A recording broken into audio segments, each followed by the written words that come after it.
Ótimo. O que a gente aprendeu na aula anterior? A gente aprendeu e começamos a aprender na aula anterior sobre a importância de meditar na palavra de Deus. Como é que a gente desenvolve o hábito de amar meditar na palavra de Deus? Lembra que a gente falou sobre isso? E aí a gente deu o que, o porquê e o como amar essa meditação na palavra. Olha só o que a gente viu aqui. A gente aprendeu que a gente precisa fazer perguntas ao texto e ao contexto da Bíblia. E vimos por que a gente precisa fazer perguntas. Porque as respostas, elas vão nos dar o caminho da interpretação do texto e do contexto. Legal? E porque gera interesse. Gente, vamos ler. Lembra que a gente falou? Todas as vezes que a gente está lendo a Bíblia e a gente não entende alguma coisa, qual é a nossa tendência? Não ter mais gosto daquilo, não é? Achar que não vale a pena. Então, quando a gente medita na Bíblia e a gente começa a fazer pergunta e a gente começa a ter respostas, o que vai acontecer? A gente vai ter mais interesse na hora de meditar na palavra. E como é que a gente faz isso? Como é que a gente tem as respostas? É simples, a gente parte do nosso estilo de leitura. Se eu tenho o estilo de humanas ou se eu tenho o estilo de exatas, é nessa linha que eu vou ler, ok?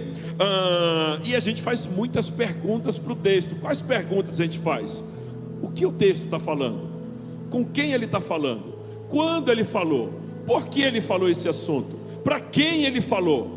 Como foi que ele falou? Então, todas as vezes que eu vou tendo essas respostas, o próprio texto e o contexto vão me ensinando sobre a Bíblia, vão me ensinando do que está lá, e aí eu vou começando a amar mais o que está lá. Legal? E aí, e como é que eu faço para ter mais interesse? Eu não tenho nada contra quem ouve a Bíblia no trânsito, eu também ouço.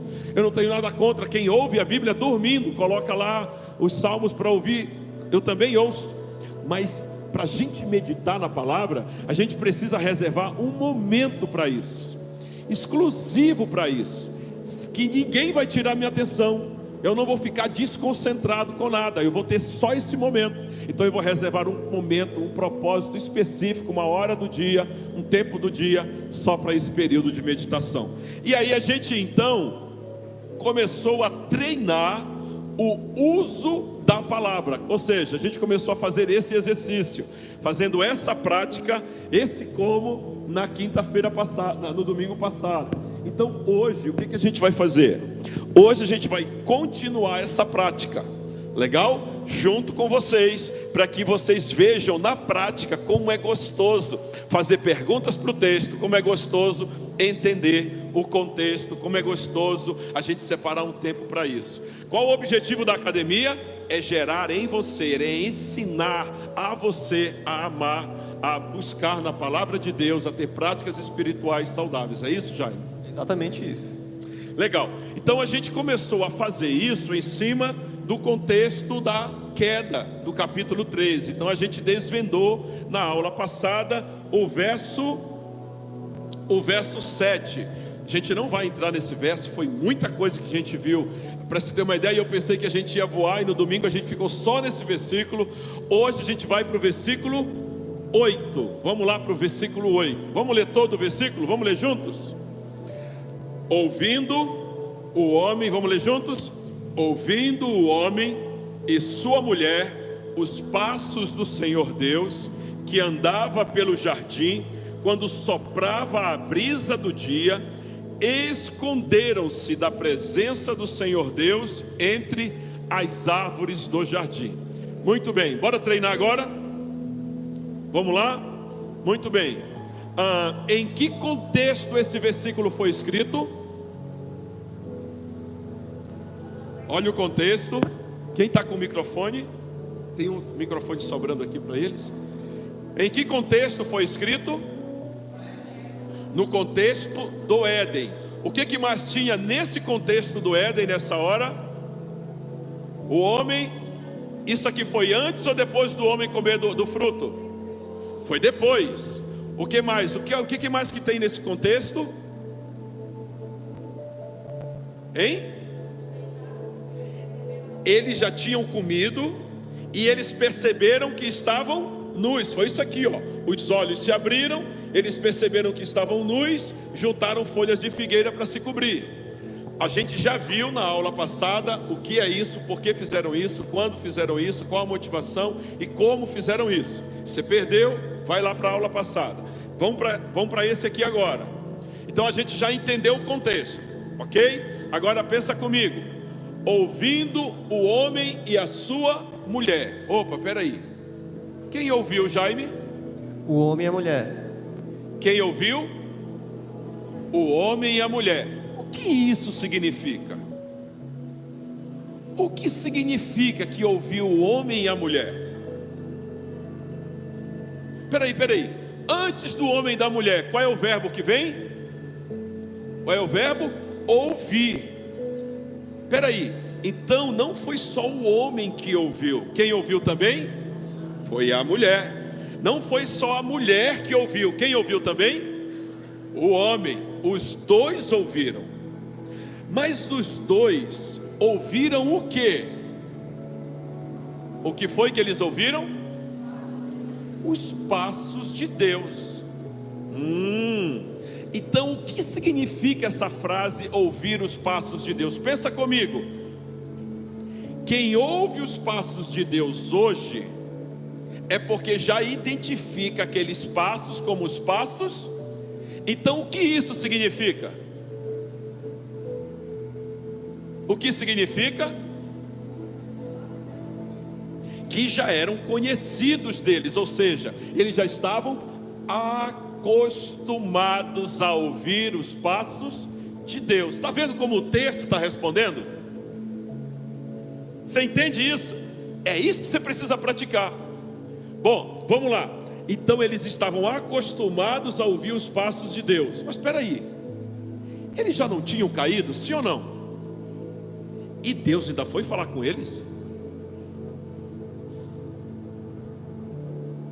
Mas a gente não aprendeu que quando o homem peca, Deus se distancia do homem? Aqui eles já tinham ou não tinham pecado? E Deus estava se aproximando deles? O que isso significa? Misericórdia de Deus? Sim. Que mais? Que havia intimidade. Então, peraí. Quando o homem pecou, ele perdeu o relacionamento com Deus?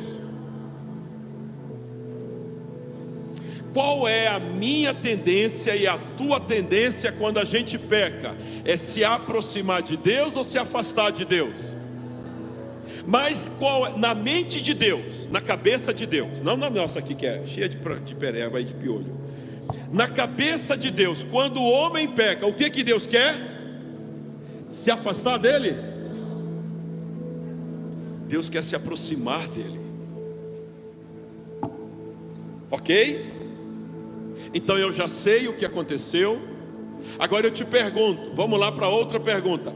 Por que Deus quer se aproximar do homem, mesmo ele pecando? Gente, tudo isso está em um versículo. Presta atenção. Eu e você estamos em casa, lendo a Bíblia, um versículo, e estamos fazendo pergunta para esse versículo. Eu quero te transportar para a tua casa quando você estiver sozinho. Ok? Olha como você sabe as respostas. Olha como o Espírito Santo está ensinando você. Ele não quer ensinar você só aqui, ele quer ensinar lá em casa, quando você estiver sozinho com ele. Vamos lá. Por que você pode falar? Eu creio, pastor, que Deus estava à espera do arrependimento de Adão e de Eva nesse momento, aí, que está entre o pecado e o anúncio da consequência lá na frente. Então todas as vezes que o homem peca, Deus não se distancia dele, Deus se aproxima dele. Mas para ter comunhão com o homem no pecado, não. Deus se aproxima do homem para dar ao homem sempre a oportunidade e a chance de se arrepender. O que você ia falar, João? Eu ia falar que assim, Deus quer que o homem se aproxime porque Ele conhece o mal agora. ele conhece o tanto bem quanto o mal, porque ele comeu o fruto proibido. De fato, o Deus se aproxima desse momento. Esse momento a gente já viu, o homem já conhece o mal, vimos na aula passada. Agora, mesmo o homem, nesse sentido, nesse estilo, Deus continua se aproximando dele. Jaime, você lembra de Abel e Caim? Lembro sim. Lembra, né? A Bíblia diz que Deus conversa com um dos dois. Qual foi dos dois que Deus conversou? Com Caim. Com Caim? Mas qual dos dois Deus recebeu a oferta? Recebeu a oferta de Abel. E não falou com Abel? No texto não. Por que que Deus deixou registrado na sua palavra que ele fala com Caim, que pecou, e não fala com Abel, que ofertou corretamente? Por quê? Ele é um Deus de amor, que está sempre, que Ele está sempre resgatando. Espera aí, qual a intenção de Deus? Qual é a intenção de Deus, Eliezer? Buscar e salvar o que se havia perdido. Esse é o meu Deus, é o teu Deus. Ele está sempre buscando por nós. Está gostando de ler a Bíblia? Não está bacana? Legal, vamos continuar aqui com o texto. Que andava pelo jardim quando soprava a brisa do dia. Essa expressão, que andava pelo jardim quando soprava a brisa do dia, é dessa expressão, é dessa frase que vem a conclusão dos teólogos de que Deus falava com o homem todos os dias na viração do dia. É daqui que vem esse entendimento. Agora, por que que Deus tinha um encontro com o homem todos os dias?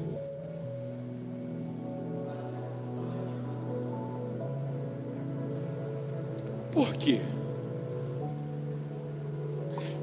Gente, isso aqui é muito importante a gente entender. Você sabe por quê? Porque isso vai mudar tudo na minha cabeça e na tua cabeça de crente que só sabe orar para pedir, que só sabe orar para agradecer, que só sabe orar para viver um relacionamento religioso, que só sabe orar para interceder. Isso aqui vai mudar a minha cabeça. Se isso aqui não mudar a minha cabeça e a tua cabeça. Adão e Eva no jardim tinham falta de alguma coisa?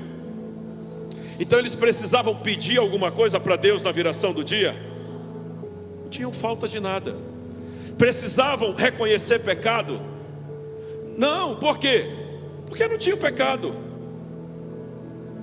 Então o que esse bendito Deus ia falar com Adão e Eva todos os dias da viração do dia? O quê? Para ter relacionamento. Quem falou? Para ter relacionamento. Para ter relacionamento.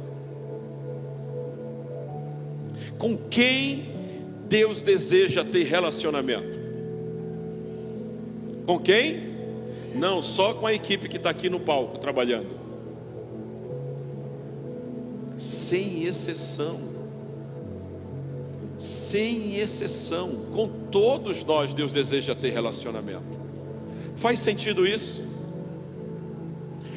Quanto mais eu me relaciono com o Jaime, quanto mais o Jaime, na hora que você quiser me interromper, pode interromper, tá, Jaime? Vai no espírito.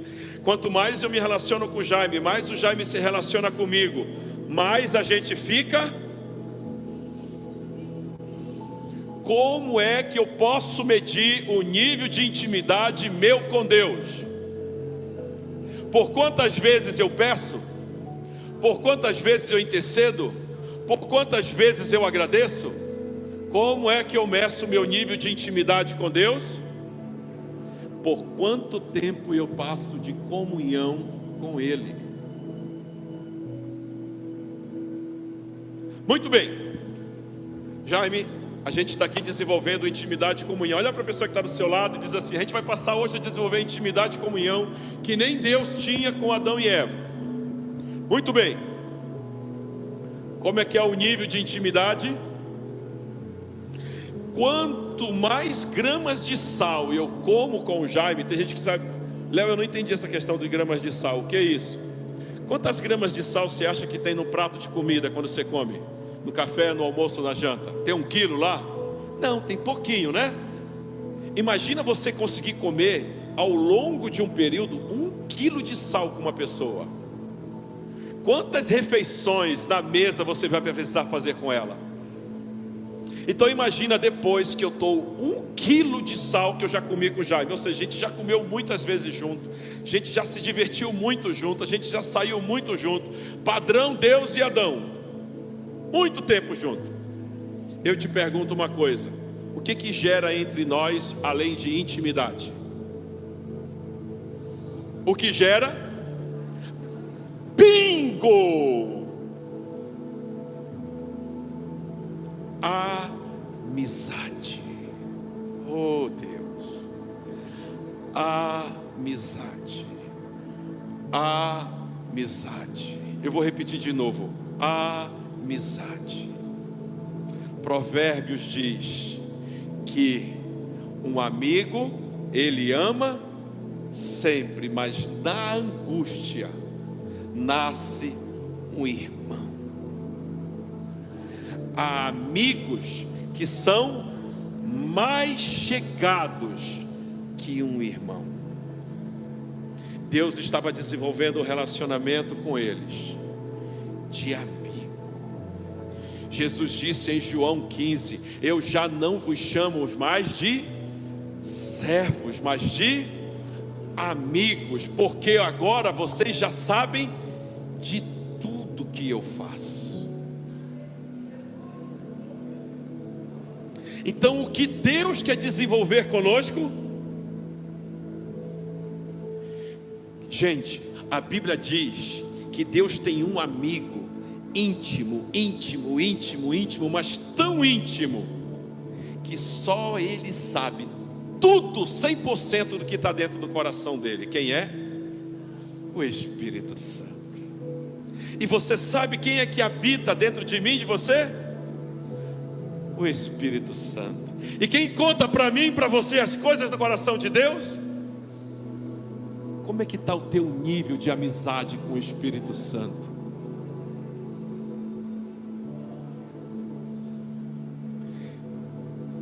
Está gostando do que, do porquê e do como? Ok, vamos avançar. Esse aqui é um assunto para hoje à noite. Se você quiser saber mais sobre isso, vem hoje à noite. Vamos lá, pode falar, Jaime. Posso falar um pouquinho? Pode. Ai, peraí, garganta deu uma interrompida. Bora lá. A gente está falando sobre Bíblia, né? Tentando aprender a como se apaixonar pela palavra de Deus. E uma coisa que a gente tem que entender também é que a Bíblia, ela conversa com ela mesma. Ela não é um texto isolado e eu estou lendo Gênesis e isso não se conecta com nada. Ela é um texto que se conecta com tudo. Então é interessante quando você está lendo a palavra de Deus e você vê algo que te tocou no coração, para você confirmar se aquilo vem do Espírito Santo ou foi uma ideia sua, da sua própria mente, é você buscar a base bíblica em outros textos. É você ver se aquilo está de acordo com todo o resto. Então, bora levar aquilo que a gente está falando sobre Deus amar e buscar falar com o homem. Bora abrir em Romanos 8:38. Está escrito bem assim, olha. Vou dar só um tempinho para vocês abrirem a Bíblia, porque isso é um ponto muito importante. A gente coloca de vez em quando o versículo, mas a gente não pode deixar de ter a Bíblia em papel. A gente não pode deixar de ter a prática de procurar e buscar a Bíblia aqui. Então vou dar um tempinho para vocês abrirem. Romanos 8:38. Está no Novo Testamento.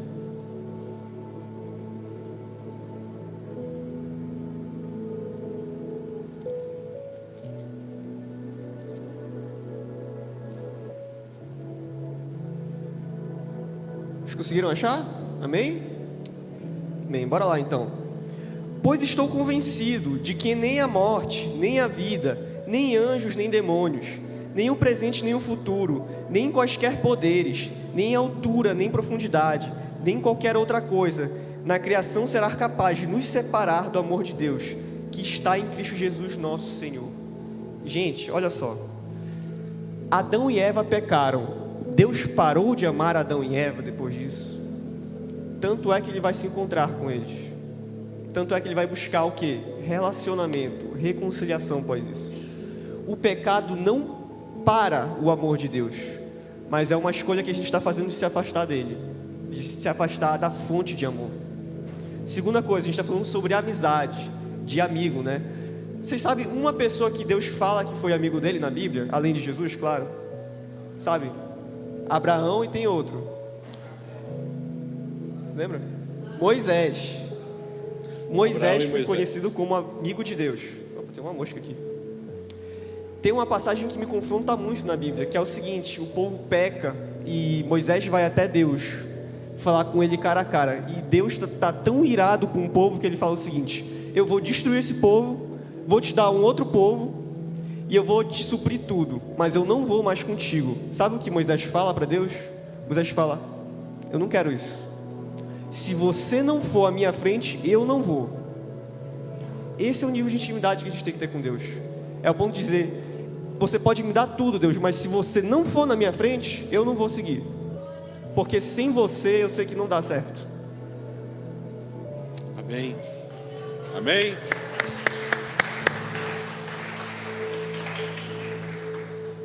O que mais vem aqui no texto? Esconderam-se da presença do Senhor Deus. O que eles fizeram?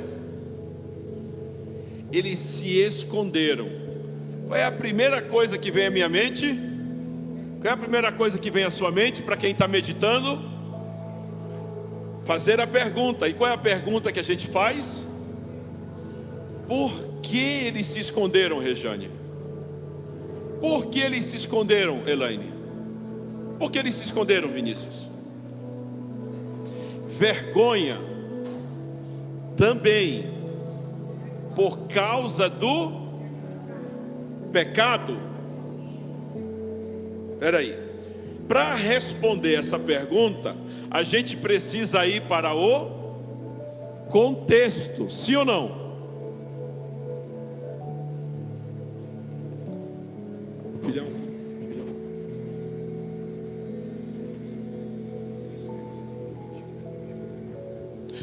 A gente tem que ir para o contexto.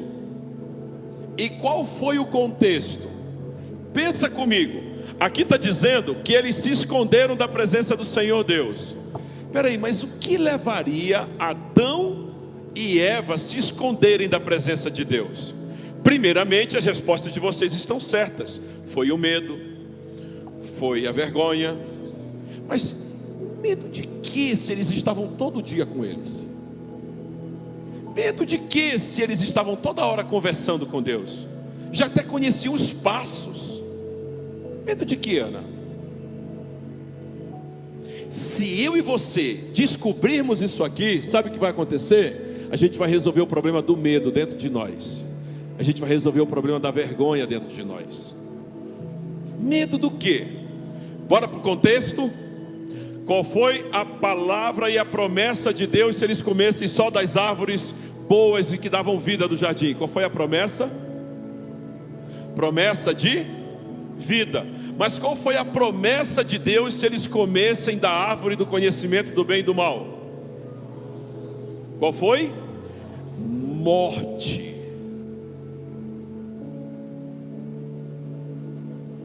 Morte, Naldo. Agora pensa comigo. Eles estavam então com medo do quê? Medo do quê, Heitor? Medo de morrer. Bom, eu e você aqui nessa terra, a gente já vive há tanto tempo, Tuba, que a gente já foi em quantos velórios? Eu tenho uma amiga muito próxima de mim que ama velório. Ela toda vez que quer fazer jejum de bolacha motô, não pode, porque aparece um velório, ela tem que comer bolacha motô de novo. Ela não consegue fazer dieta de bolacha motô. Eu e você, a gente já sabe o que é morte. A gente sabe tanto que é morte, que já viu tanta gente morrer, que quando chega perto da nossa hora de morrer por causa de uma doença, como é que a gente faz? Fica com medo de morrer. Não é assim? Agora pensa comigo. Se eles estavam com medo de morrer, é porque eles já sabiam ou não sabiam o que significava morrer? Sabiam. Presta atenção aqui, pensa comigo. Qual foi aquele exemplo que a gente usou ontem? do chão lá de casa, não foi? Do chão, da temperatura de meio-dia. Ah, foi do asfalto quente. Do asfalto quente, não foi? Legal. Imagina só, aquele chão lá agora está se aproximando do meio-dia, ali no Tavares do Bastos. Está quente ou não está quente? Tá ou não está? Super quente. Agora eu chego com você e digo assim: pessoal, não andem naquele chão descalço.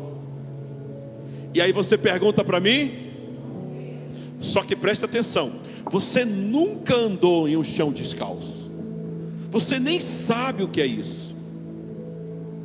Eu digo para você, nunca ande nesse chão descalço ao meio-dia, você só pode andar meia-noite. É proibido andar ao meio-dia, só é permitido andar meia-noite. E você pergunta para mim? Vocês acham que eles não perguntaram para Adão, para Deus? Por que eu não posso comer da árvore? E Deus disse o que para eles? Porque você vai morrer. Bom, mas eles não sabiam o que era a morte. Por exemplo, imagina, se você nunca andou naquele chão e você pergunta para mim, por quê? Agora, imagina só que eu vou aumentar aqui o grau. Eu digo assim, pessoal, a palavra de Deus diz que andar ao meio-dia no asfalto com o pé descalço é pecado. Então eu digo assim, nunca ande naquele chão do meio-dia com o pé descalço, porque é pecado. Vocês não pegaram ainda, ainda não entenderam, presta atenção para cá. Sabe qual é o problema que está levando eu e você a continuar pecando? Sabe qual é o problema que está levando eu e você a não entender por que a gente não pode pecar? Porque a gente ainda não fez a conexão do pecado com as bolhas no nosso pé. O que acontece quando eu entro naquele asfalto, Tuba? O que acontece, Renan, quando eu entro naquele asfalto e fico 5 minutos andando com o pé descalço lá? Eu vou encher o meu pé de bolha, se não. E depois, vai doer ou não vai? Ainda mais aquelas mulheres que têm um pé, não é? Bem lisinho, sem casca grossa. Imagina. Qual é o grande problema meu e teu, Elde? Sabe qual é o nosso problema? O nosso problema é que a gente não está conectando o pecado que a Bíblia diz com as consequências que a Bíblia diz. No momento em que a gente compreende as consequências do pecado, a gente vai começar a entender isso. Quando Adão, ele se esconde, é porque ele já entendia, ele já compreendia o que era a bolha do pé. Em algum momento, a Bíblia não registra como, mas em algum momento, fatalmente, por causa dessa expressão, esconderam-se, eu tenho certeza absoluta que eles já sabiam o que era a morte. Se você nunca andou com o pé descalço no asfalto, e eu digo não anda lá porque é pecado, você vai olhar para mim e vai dizer, e daí? Se você não sabe qual é a consequência do pecado, você compreende isso? João, com quem está o microfone?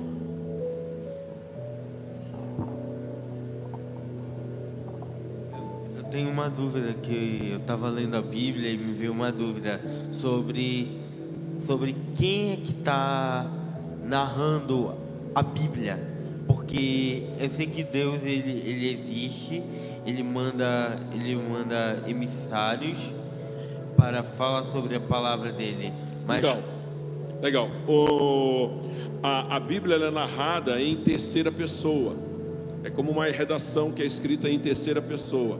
E volta e meia nessa terceira pessoa entra as palavras da primeira pessoa de quem disse. Quem escreveu o livro de Gênesis até Deuteronômio foi Moisés. As outras escrituras foram escritas por outros homens. Então, cada livro da Bíblia, exceto Hebreus, já tem uma pré-definição de quem foi o autor. Porém, a própria palavra diz que toda a escritura, de Gênesis a Apocalipse, foi inspirada pelo Espírito Santo. E é exatamente por isso que na reforma religiosa, Lutero defendeu que só a Bíblia, somente a Escritura. A Escritura é nossa única fonte de fé, como a Cris ainda há pouco falou para a gente no louvor. Legal? Fechou aqui, pessoal, esse exemplo? Ok? Muito bem. Partindo do pressuposto que agora eu preciso saber sobre isso, que eu já sei sobre isso, qual deve ser a minha atitude e a tua atitude agora, diante do pecado? Oi? Vamos lá, qual é a minha atitude, Renan, e a tua atitude diante do pecado? Opa, olha o que a mamãe perguntou aqui. Já cometido? Não. Qual é a minha atitude e a sua atitude diante do pecado antes de cometê-lo? Qual deve ser? Fugir. Fugir? Verdade. Mas como é que eu fujo do pecado? Como é que eu fujo do pecado? Oi? Se achegando a Deus também, mas por favor, vamos ficar dentro do contexto aqui. Vamos ficar dentro do contexto. O que me faz não ir para o asfalto agora e andar lá com o pé descalço? Matar O que me carne. faz? Obediência. Sim, mas bora tirar a máscara que a casa já caiu mesmo. O que me faz não ir lá no asfalto agora e andar? Hã? É um medo, mas que tipo de medo? É um temor, mas que tipo de temor? O que foi, Cris? Medo da consequência. Gente, esse medo que eu vou sentir não é um medo ruim. Esse é um medo ruim? Não, é um medo bom. Qual é o medo bom? É um medo prudente. É aquele mesmo medo que não me faz atravessar o Almirante Barroso de olhos vendados com sinal aberto meio-dia. É um medo bom. Ok? Adão aqui teve o medo bom? E Eva? Não, os dois se esconderam porque eles estavam com medo bom. Moral: antes de pecar eu tenho que ter o medo bom, porque depois de pecar tudo que me resta é o medo. Onde é que está isso? Está tudo aqui dentro. Na hora da tua meditação, o Espírito está te mostrando. Pastor, mas esse medo bom é porque eu já estou pensando na consequência, no que eu vou fazer. Mas aí eu não posso tentar não ter esse medo bom. Eu já sei que vai dar BO, eu saio logo fora, vou embora, antes de eu chegar nesse nível. É interessante, se a gente for abrir a palavra do Senhor, lá em Provérbios, abre comigo lá em Provérbios. Deixa eu colocar meu óculos. Provérbios, se alguém quiser falar enquanto eu estou abrindo a Bíblia, pode falar. Eu não usaria o termo medo bom, mas sim temor, porque o temor é respeito, né? Então eu acho que seria esse o termo. Provérbios. Pastor? Provérbios capítulo 19, verso 23. Coloca lá, Renan, para nós. Provérbios 19, 23. Você pode acompanhar na tua Bíblia. Quem mais quer falar? Sobre o medo, tem uma teoria da psicologia que fala que o medo é fruto de condicionamento, ou seja, que a gente aprende a ter medo, que o medo ele é sobretudo aprendido por meio das consequências. É o que o John Watson vai falar sobre o condicionamento reflexo e o Skinner vai falar sobre o condicionamento operante. No Souza da Alma a gente vai aprofundar sobre os tipos de medo. Mas esse medo bom é esse medo que está aqui em Provérbios 19, verso 23. Olha o que diz: o temor do Senhor encaminha para aquele que o tem ficará satisfeito e não o visitará o quê? Mal nenhum. Esse é o medo bom. O medo bom é o medo do temor, é o temer a Deus. Mas vocês ainda não chegaram lá na conclusão. Para a gente não se perder, preste atenção comigo. Volta lá, por favor, filho, na apresentação. O que me faz não ir para lá é o medo bom. Mas o que gerou em mim o medo bom foi compreender e entender os meus limites. Eu sei qual é o limite do meu pé. Qual é o limite do meu pé? Ele não suporta estar no lugar pisando com temperatura de 35, 40 graus. Eu sei qual é o meu limite. E dentro do meu limite eu sou prudente, eu sou temente. Eu não vou para lá por causa disso. O que eu e você temos que fazer a partir de agora, pessoal? Eu tenho que ir para a palavra de Deus. Por causa do horário eu não vou poder perguntar para vocês para a gente encerrar. Mas anota aí. O que nós temos que fazer a partir de agora? A gente tem que ir para a palavra de Deus e descobrir nela todos os pecados e todas as bolhas. Todos os pecados e todas as consequências. Todos os pecados e todas as mortes. Esse papel não é papel do pastor, do apóstolo, do mestre, do profeta, do evangelista fazer isso. Aqui a gente vai te dar alguns. Mas você já pensou, Sara, o professor de matemática que vocês amam, que é o nonato, não é? Vocês amam o nonato. Imagina um nonato dizendo para vocês: fique tranquila, Sarinha, que no dia do Enem eu vou lá fazer as questões para você. No dia da prova eu já vou te entregar a prova com todas as soluções feitas. É assim? Não. O pastor, o professor, ele só te dá o guia. Ele só te aponta o caminho. Moral da história. O meu papel, o papel do Jaime e de toda a equipe ministerial é te dar a linha, te dar a vara, te dar a isca, te dar o anzol, te ensinar a montar tudo isso, até te ensinar como puxar o peixe. Mas eu não posso mais pegar o peixe por você, santo. O objetivo da academia e da United, qual é? O objetivo nosso é te ensinar. Não é essa a missão de Jesus que Ele nos deu? Ensinando-os a guardar. A nossa missão é te ensinar.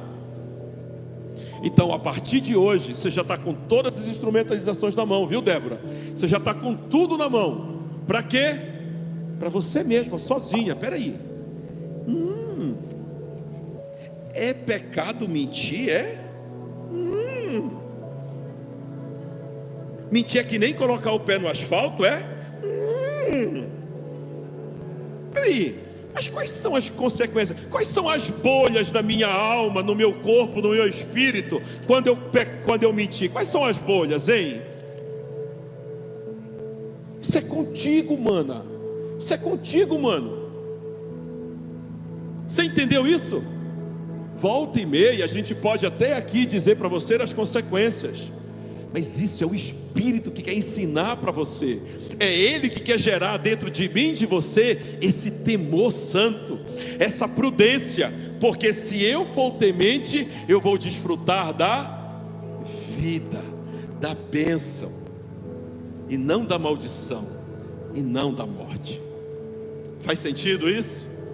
Aleluia. Eu queria continuar mais junto com o Jaime. Pastor? Conclui. Rapidinho. Enquanto você conclui, o pessoal do louvor está subindo aqui.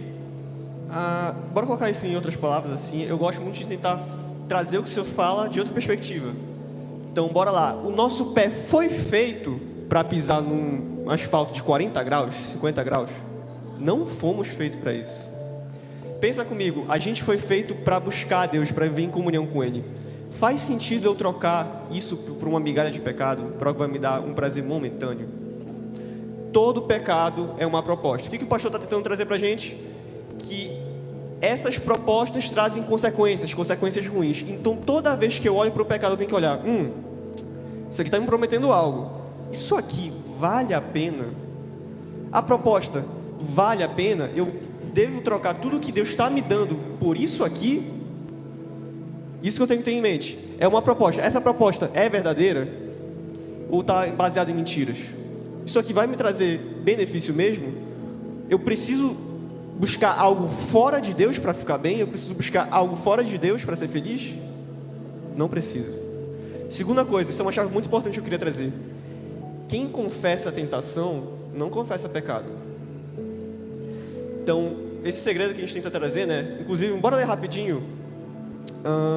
Hebreus 4,16. Vou te colocar aqui. Tá bom. Bora abrir, só um minutinho. Que eu acho que muitas vezes a gente tem entendido o conceito errado de graça. A nossa nação é uma nação que entende um pouco de quem é Jesus, entende um pouco do Evangelho, sabe um pouquinho de cada coisa, mas eu acho que a gente ainda não entendeu a totalidade, a complexidade do que é graça.